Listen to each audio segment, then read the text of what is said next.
मैं Murari sir the renaissance IAS point की ओर से आप सभी विद्यार्थियों का हार्दिक अभिनंदन करता हूं।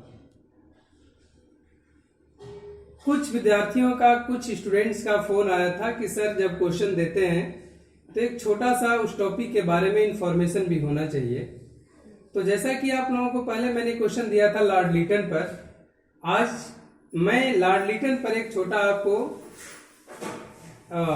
अध्ययन सामग्री के रूप में प्रस्तुत कर रहा हूं वीडियो। इसको आप देखें। सबसे पहले अगर हम लोग लॉर्ड लिटन की बात करें तो इसके कार्यकाल की बात करते हैं, और ये 1876 से लेकर 1880 के बीच का इसका कार्यकाल है। आप देखेंगे कि लॉर्ड नॉर्थब्रुक के बाद लॉर्ड लिटन का आगमन होता है, और लॉर्ड लिटन का अगर हमें अध्ययन करना है तो दोस्तों लॉर्ड लिटन का अध्ययन करने के लिए हमें दो पहलुओं पर ज्यादा विचार करना है। पहला उसकी घरेलू यानी कि उसकी domestic policy of Lord Lytton क्या है, और दूसरा देखेंगे हम लोग कि इसकी फॉरेन पॉलिसी क्या है। तो आज जो हम आपके सामने डिस्कस करने जा रहे हैं वो उसके डोमेस्टिक पॉलिसी यानी घरेलू नीति के बारे में बताने जा रहे हैं। तो अगर आपको domestic policy of Lord Lytton का अध्ययन करना है तो कुछ पॉइंट्स हमने दिए हैं, इस पॉइंट्स के अकॉर्ड हम लोग अध्ययन करेंगे। सबसे पहले आपको यह जानना होगा कि जो लॉर्ड लिटन है वो ब्रिटेन की डिजरायली सरकार द्वारा मनोनीत किया गया है। ये डिजरायली सरकार जो है एक रूढ़िवादी सरकार है जिसकी नीति अग्रगामी नीति है। अतः हम कह सकते हैं कि लॉर्ड लिटन अग्रगामी नीति का पक्षधर था। अब आप एक सवाल देखेंगे कि अग्रगामी नीति क्या है, रूढ़िवादी नीति क्या है। तो इस नीति के अकॉर्ड ये बताया गया कि पुरानी परंपरा यानी कि जिस तरह से ब्रिटिशर शासन हमारे इंडियन पर था वो किस तरह से कायम रहेगा और किस तरह से मजबूत रहेगा, इन बातों पर लिटन ने ज्यादा ध्यान दिया। दोस्तों अगर देखेंगे आप इसके अगले परिप्रेक्ष्य के बारे में, तो जैसे ही लॉर्ड लिटन इंडिया में आता है तो उस समय भारत अकाल दुर्भिक्ष से बहुत ग्रस्त है, और वैसे परिस्थिति में 1876 से 78 का अगर काल देखें तो अकाल और दुर्भिक्ष का काल था।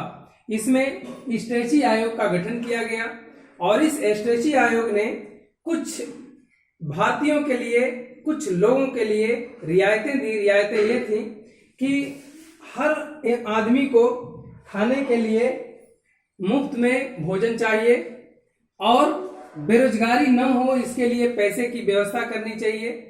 और इसी आयोग के सिफारिश पर एक अकाल कोष की स्थापना भी की गई जिसमें बहुत सारे अनाज को रखा गया जो विभिन्न दुर्भिक्ष या कोई महामारी या कोई आपातकालीन परिस्थितियों में लोगों के बीच अनाज की व्यवस्था की जा सके, बांटा जा सके।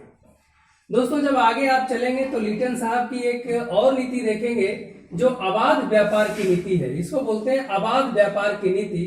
अबाध व्यापार की नीति में उन्होंने क्या किया कि लगभग 29 वस्तुओं पर से आयात शुल्क को हटा लिया। अब परिस्थिति ये होती है कि जितने लंकाशायर के व्यापारी थे, ये सभी लंकाशायर के व्यापारी मुंबई के व्यापारियों से बड़ा जलन रखते थे, क्योंकि मुंबई में जो कारखाने चल रहे थे उस कारखाने का सप्लाई जब इंडिया में हो रहा था माल का, तो लंकाशायर से जो माल आ रहा था उस माल में गिरावट आ गई उनके सप्लाई में। तो ऐसे कंडीशन में लंकाशायर के व्यापारी जो थे वो मुंबई के व्यापारियों से जलन के दृष्टिकोण से ब्रिटिशर सरकार पर दबाव बनाए कि नहीं, हमारा आयात शुल्क जो है खत्म होना चाहिए। अब लिटन उनके दबाव में आकर के आयात शुल्क को खत्म करता है। अब आप देखेंगे कि जैसे ही बाहर का माल यहाँ आने लगा तो हमारे जो इंडियन व्यापारी थे उनके माल की सप्लाई कम होने लगी, कल कारखाने बंद होने लगे, जनता के बीच जो बेरोजगारी है वो छाने लगी, क्योंकि जितने लोग काम कर रहे थे कारखाने में, जब माल ही सप्लाई नहीं होगा तो कारखाने में काम कैसे करेंगे।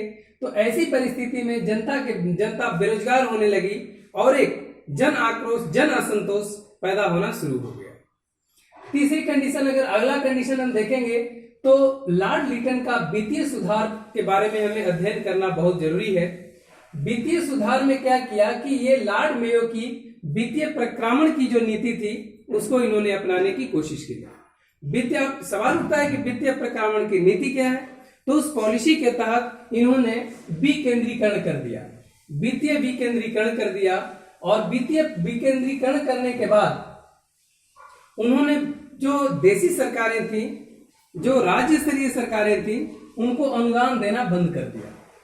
जब अनुदान देना बंद कर दिया तो वैसे कंडीशन में देसी रियासतों के सामने एक बड़ा ही संकट खड़ा हुआ। तो वैसे कंडीशन में लॉर्ड लिटन ने कुछ उनको सब्सिडी देना शुरू किया। हालांकि उसका जो अनुदान बंद करने का उद्देश्य था वो देसी राज्यों को स्वावलंबी बनाना था, कि आप स्वावलंबी हो और अपनी व्यवस्था खुद करो। जब आगे हम लोग चलते हैं तो देखते हैं कि नमक की तस्करी उस समय बड़ी जोर शोर से हो रही थी। लॉर्ड लिटन नमक की तस्करी पर रोक लगाता है, और नमक की तस्करी पर जो रोक लगाता है उससे देसी राज्यों को क्षति हुई।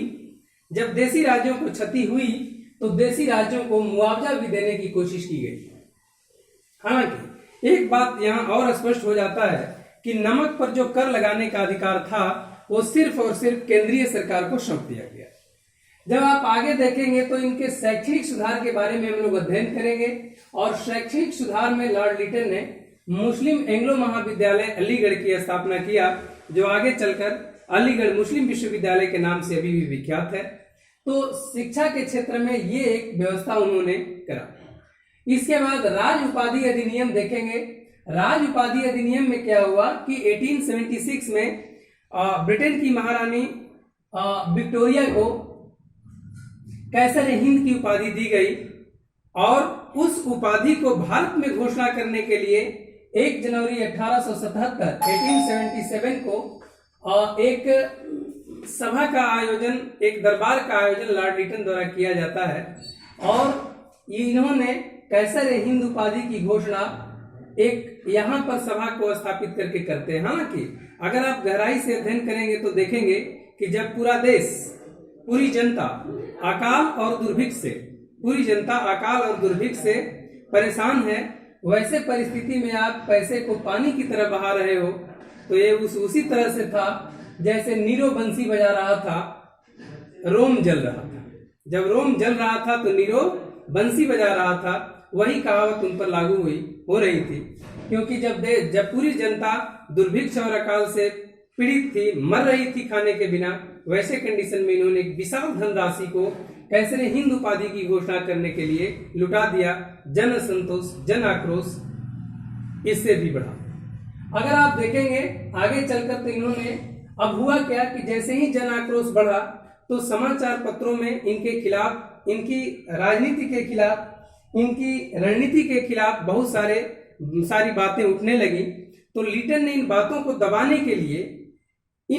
दबाने के लिए उन्होंने वर्नाक्युलर प्रेस एक्ट मार्च 1878 में लाया। इस एक्ट के तहत कोई समाचार पत्र अपनी बात को छाप नहीं सकता था, उसके खिलाफ बोल नहीं सकता था। इस तरह से समाचार पत्रों पर एक प्रतिबंध लगा दिया गया। हालांकि आप सोच सकते हैं कि जब समाचार पत्रों पर प्रतिबंध लगा दिया जाए तो क्रांति का बहुत बड़ा सपोर्टर हो जाता है, और वह इससे बड़ा किसी जनता का गला घोटना दूसरा कोई नहीं कहा जा सकता है। क्योंकि जब जनता की आवाज आगे नहीं बढ़े तो ये तो गला घोटना ही हुआ। आगे जब देखेंगे तो उन्होंने एक भारतीय शस्त्र अधिनियम लाया। भारतीय शस्त्र अधिनियम में ये बताया गया कि केवल वही लोग शस्त्र रख सकते हैं जिनके पास लाइसेंस है। दूसरा चीज ये भी बताया गया कि जितने एंग्लो इंडियन हैं उन पर यह कानून लागू नहीं होगा। खास तौर से अगर आप अध्ययन करेंगे तो पाएंगे कि भारतीयों को निशस्त्र करने के लिए ही उन्होंने इस अधिनियम को लाया। इससे भी जनता का असंतोष उनके प्रति बढ़ा। आगे देखेंगे तो उन्होंने वैधानिक जनपद सेवा अधिनियम लाया। इस वैधानिक जनपद सेवा अधिनियम क्या है? तो वैधानिक जनपद अधिनियम सेवा में 1853 से लेकर के जो चलती आ रही थी बातें, वो ब्रिटेन में एक प्रतियोगी परीक्षा का आयोजन किया जाता था जिसमें भारतीय लोग सम्मिलित होते थे। हालांकि उनकी बेशक उनका रिजल्ट, उनका परिणाम कम होता था, लेकिन वो उस परीक्षा में अपीयर होते थे। लॉर्ड लिटन इस बात से भी खुश नहीं था और उसने इसे भी तोड़ने की कोशिश किया। उसने अपने वैधानिक जनपद सेवा अधिनियम के तहत जो लोगों के पार्टिसिपेट होने की व्यवस्था थी, उसने कहा कि केवल उच्च कुल के लोग ही इसमें इस प्रतियोगी परीक्षा में भाग लेंगे और वो भी देशी रियासतों और भारत सचिव की अनुमति से। दूसरा काम क्या किया कि उन्होंने आयु को 21 वर्ष से घटाकर 19 वर्ष कर दिया। यह भारतीयों के रोजगार, भारतीयों के सेवा, भारतीयों की नौकरी को छीनने का प्रयास ही था। अब इस सभी चीजों के बारे में अगर आप देखें, का विस्तृत अगर अध्ययन करें, तो आप देखेंगे कि लॉर्ड लिटन का एकमात्र जो उद्देश्य था वो ये था कि हमारी सरकार किस तरह से यहाँ अस्थायी रहे, किस तरह से हम भारतीयों पर राज करते रहें, इस चीज को कायम करने के लिए उन्होंने सारे काम किए। दोस्तों, ये लॉर्ड लिटन की घरेलू नीति के बारे में, domestic policy of Lord Lytton के बारे में बातें थी। आप इतने देर तक हमारे वीडियो को सुने, इसके लिए आपको मैं बहुत बहुत धन्यवाद देता हूं। लेकिन एक चीज और ध्यान रखिएगा कि इस वीडियो को लाइक, शेयर और कमेंट जरूर करें। शेयर इसलिए करें बिकॉज कि आपके और भी दोस्तों के बीच जो है वीडियो जा सके। कमेंट में आप इससे संबंधित कोई भी प्रश्न अगर पूछना चाहें तो पूछ सकते हैं। हम अपनी अगली वीडियो में आपके इस प्रश्न का उत्तर देकर ही आगे हम बढ़ेंगे। तो इस वीडियो को सुन करके आप लाभान्वित हों। धन्यवाद।